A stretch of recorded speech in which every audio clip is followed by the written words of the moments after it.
Hi. So అయితే నేను ఇందాక ఒక వీడియో చూసాను అనమాట. కన్నడ బిగ్ బాస్ సంబంధించి సెలక్షన్స్ జరుగుతూ ఉంటాయి కదా. ఆ ప్రాసెస్ ఏంటంటే దాన్ని ఏమంటారు, అగ్ని పరీక్ష. సో అగ్ని పరీక్ష అలాంటి షో, మనకి అగ్ని పరీక్ష అక్కడ ఇంకేం పరీక్ష తెలియదు. సో అలాంటి షోలో జడ్జి వచ్చేసి ఒక కంటెస్టెంట్ ని ఏం చదువుకున్నావు ఏంటి డీటెయిల్స్ అన్ని అడుగుతాడు. ఆ పై నేను బీటెక్ చేశాను అని చెప్పేస్తాడు. అన్ని చెప్పిన తర్వాత సో తనకి ఏదో అన్ని తెలిసినట్టు ఆ జడ్జి విత్ యాటిట్యూడ్ తో క్వశ్చన్ అడుగుతాడు. క్వశ్చన్ ఏంటంటే సర్కిల్ కి ఎన్ని సైడ్స్ ఉంటాయని అడుగుతాడు. సర్కిల్ కి సైడ్స్ ఎన్ని ఉంటాయని అడుగుతాడు. ఆ అబ్బాయి చాలా కామ్ గా ప్రశాంతంగా సర్కిల్ కి ఏమి సైడ్స్ ఉండవు కదా అని అంటాడు. అప్పుడు ఆ జడ్జి ఏం చెప్తున్నాడంటే సర్కిల్ కి 2 సైడ్స్ ఉంటాయంట, ఇన్సైడ్ అవుట్ సైడ్.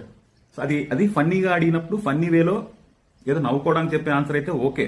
సో అది రాంగ్ ఆన్సర్ అని అతనికి తెలియకపోయి ఉండొచ్చు.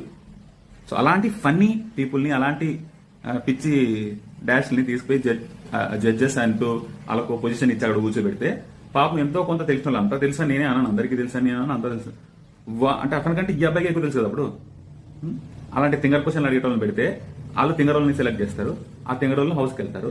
బేసిక్ గా బిగ్ బాస్ కావాల్సింది కూడా ఆ తింగరోళ్ళే. ఎందుకంటే బిగ్ బాస్ ఎక్కువ మంది తింగరోళ్ళు, అందరూ తింగరోళ్ళు చూస్తారు, ఎక్కువ మంది తింగరోళ్ళు చూస్తారు. ఆ తింగరోళ్ళకి తింగరోళ్ళే నచ్చుతారు కాబట్టి అలా చేస్తున్నారో ఏంటో మరి తెలియదు.